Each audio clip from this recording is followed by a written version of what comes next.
Europe 1, 6h48.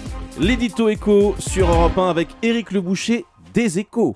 Bonjour Éric. Bonjour, et encore de l'innovation. Alors vous nous parlez d'une monnaie qui n'existe pas, mais qui pourtant s'échange sur le net et qui permet maintenant de s'acheter des choses matérielles. Oui, cette monnaie s'appelle le Bitcoin, elle est purement virtuelle, autrement dit elle ne s'achète pas et ne se vend pas ailleurs que sur le net, elle n'a aucun support matériel, ni billets, ni pièces. Elle a été créée par un informaticien inconnu en 2009, selon un logiciel totalement opaque. Les internautes s'échangent quand même sans frais sur le mode peer-to-peer, ce qui sécurise les transactions. L'un des objectifs de ce système, on l'aura compris, est de se passer des banques. Alors on peut en acheter contre des euros et des dollars, et la valeur dépend en temps réel de la demande et de l'offre. On sait qu'il existe 11 millions de bitcoins en circulation pour environ 2 milliards de dollars. Mais sa valeur bouge beaucoup. Oui, 20 dollars au début janvier, près de 200 dollars ces jours derniers pour un bitcoin.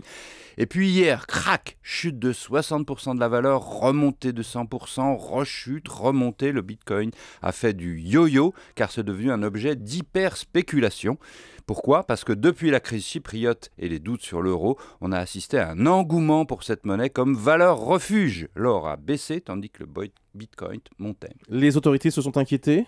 Ben oui, le phénomène est encore marginal, 2 milliards d'euros par rapport aux milliers de milliards qui s'échangent tous les jours, ça n'est rien. Mais au moment où on veut plus de transparence financière, voilà qu'apparaît une monnaie totalement hors de contrôle des banques centrales. En plus, le bitcoin sert de monnaie pour des achats-ventes de drogue et les autorités de surveillance veulent avoir accès aux plateformes d'échange. D'autant que le succès fait des émules, il se crée d'autres monnaies virtuelles spontanément comme le Ripple. Les gens y croient, acceptent de payer pour en acheter et c'est parti à l'échelle globale d'Internet. Merci Éric Le Boucher.